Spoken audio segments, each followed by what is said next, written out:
السلام عليكم. ازيكم يا حبايبي؟ عاملين ايه؟ يا رب تكونوا بخير يا رب. معاك وفاء مصطفى. النهارده هنعمل مع بعض المحشي المتفرز. هيطلع احلى محشي هتدوقيه في حياتك ومحدش هيعرف ان هو متفرز خالص. محشي تحفة جدا.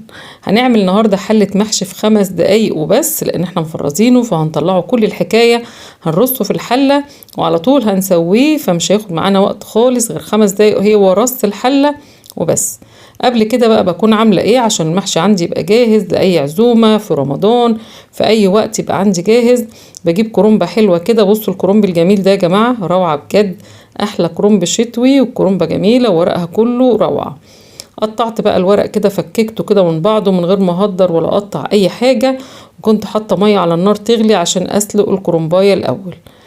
هسلق الكرنباية بسرعة خالص، في 10 دقايق هكون سلقتها. وانا النهاردة عاملة كرنبتين عشان هنفرز الكرنب كمان.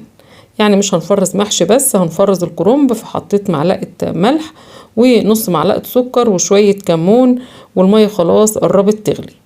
قبل ما تغلي بنزل بقى بورقتين 3 كده مع بعض، وبغطسهم كده في المية السخنة خالص اللي هتغلي دي. وبعدين بكون مجهزة مية باردة عادي من الحنفية جنبي. هقلب الورق كده لغاية ما احس ان هو طري كده خلاص، مش عايزاه يتهري. السلق بتاعنا لازم يبقى مظبوط معانا. خلاص اهو الورق خلاص بتاعي قرب يتعمل خلاص، هطلعه. ولازم نطلعه على مية باردة تكون من الحنفية عشان ما يكملش تسوية ويتغسل كمان، والتسوية بتاعته تقف. بصوا المية دي هتوقف التسوية خلاص، لان انا مش عايزاه يستوي اكتر من كده. هكمل بقى سلق ورق الكرنب بتاعي. انا كنت مفككاه من بعضه عشان اسلق كده كام ورقه بكام ورقه لغايه ما سلقت المقدار كله. وده مقدار كرنبتين كبار يا جماعه، جبتهم عشان افرزهم. هنقطع بقى ورق الكرنب، بس انا حبيت اوريكم الكرنبتين كبار ما شاء الله، مدين يعني كميه كبيره. وهشيل بقى العرق اللي في النص ده، وبعدين هقطع كده. وقطعي بقى على قد حجم ورقه المحشي اللي انت عايزه تعمليها. هقطع المقدار بتاعي كله كده، وهقعد بقى على كرسي كده اتفرج على التلفزيون مثلا يعني. وهقطع الورق كله لان مش معقول هفضل واقفه. وكمان عشان ما نضيعش وقتكم هقطع بقى كل الكميه وارجع لكم تاني. قطعت بقى المقدار كله زي ما انتم شايفين، وصفيته كويس قوي من الميه. وهنحطه بقى في اكياس، كل كيس على قد الاستخدام اللي انت عايزاه. الكيس اللي انا عاملاه دوت هيعمل لي حله كبيره او حله متوسطه. وانا عملت 4 اكياس من الكرنب اهم، وفي يعني كمية هعمل بيها محشي في نفس اليوم. طبعا جهزت الخلطة بتاعتي، وانتوا عارفين الخلطة بقى بتتعمل ازاي. وهنجيب بقى ورق الكرنب ونلفه كده. هعمل النهاردة كمان ورق عنب، عشان اي نوع محشي ممكن يتفرز، يعني كرنب او ورق عنب هما الاتنين ممكن يتفرزوا.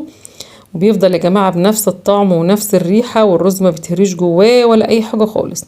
لازم الرز بتاعنا يكون واخد سمنته كويس، والزيت بتاعه ما يكونش فيه ولا نقطة مية.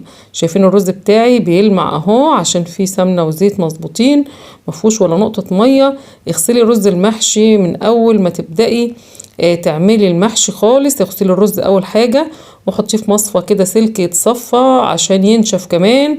هيبقى عامل زي ما يكون مش مغسول لانه نشف من المية. وكده تضمني انه يشرب الخلطة ويبقى مظبوط معاكي جدا. كده انا لفيت بقى كمية محشي، مش عايزة برضو اضيع وقتكم، انا بفرز كمية حلوة. هعمل بس قدامكم دلوقتي علبتين، علبة محشي ورق عنب وعلبة من محشي الكرنب. هنرص بقى العلبة كده، وحابة تحطيه في اكياس برضو ينفع معاكي في اكياس، مش هيقول لأ. وهنغطي بقى العلبة، وهنرص برضو الكرنب في علبة تانية. تقدري تطلعي بقى علبة تسويها كده في 10 دقايق، يبقى محشي سحري كده بسرعة. اللي عايز محشي تطلعي علبة محشي تسوي على طول. على فكرة بيتباع كده جاهز في السوبر ماركت، بس مش بنضمن بقى معمول حلو كده بطعم يعني البهارات الحلوة اللي احنا عاملينه في البيت كده وظابطينه، وعاملين الصلصة بتاعته جميلة، ولا معمول طعمه ايه. عمري ما جبته على فكرة. لكن انا بعمله في البيت بنفسي وبفرزه. هغطي بقى العلبتين وهدخلهم الفريزر وهسيبهم. هعمل بقى كذا علبة وهدخلهم. لكن عايزة اجرب قدامكم تجربة، عشان اللي بيقول الرز هيتكسر هيتهري هيعجن اي حاجة. بصوا اهو جامد اهو. ده تاني يوم. بصوا المحشية حجر اهي زي ما انتم شايفين. ده ورق العنب وكمان الكرنب اهو. انا بس حابة اوريهولكوا ازاي حجر اهو ونشف خالص، ما بيتكسرش يعني اتجمد على الاخر. والرز جواه هيفضل سليم مش هيتكسر. وهيفضل طعمه كأنه طازة. جهزت بقى حلة حطيت فيها عروق الكرنب وفلفل اخضر حامي وبارد، وهرص بقى المحشي المتفرز الجميل دوت، والشوربة على النار بتاعتي بتغلي. تقدري تسقيه بشوربة، تقدري تسقيه بمية مع مكعب مرق مع شوية فلفل اسمر ورق لورا، وتظبطي الشوربة حلوة انت بايدك. تمام جدا. في اي الاحوال المحشي بتاعك هيبقى روعة. انا النهارده هرص ورق العنب في جنب، وهرص كمان الكرنب في جنب تاني. وانت بترصي المحشي على ما ترصي هيكون فك معاكي يعني، لان هو بيفك على طول. فانا هرصه اهو اخر مقدار. وكمان اللي هوريهولكوا الجزء اللي فوق اللي هو لسه جامد ده اول حاجة هتشوفوها. خلاص الحلة بقى اترصت معايا، والمحشي اهو زي ما انتم شايفينه جامد اهو محجر. تعالوا بقى على النار واقول لكم برضو سر التسوية بتاعته. عموما يا جماعة اي محشي سووه كده، خاصة المحشي المتفرز. يعني هنحطه على النار والشوربة بتاعتنا تكون بتغلي. كمية الشوربة اللي هنحطها هتكون اقل ما انتي هتحطي، يعني مهما كنت هتحطي حطي اقل ما انتي حاطة في مخك، عشان المحشي بتاعك يستوي كويس وما يتهرش. بصوا انا يعني بقلب الحله جامد عشان الشوربه تظهر اهو زي ما انتم شايفين.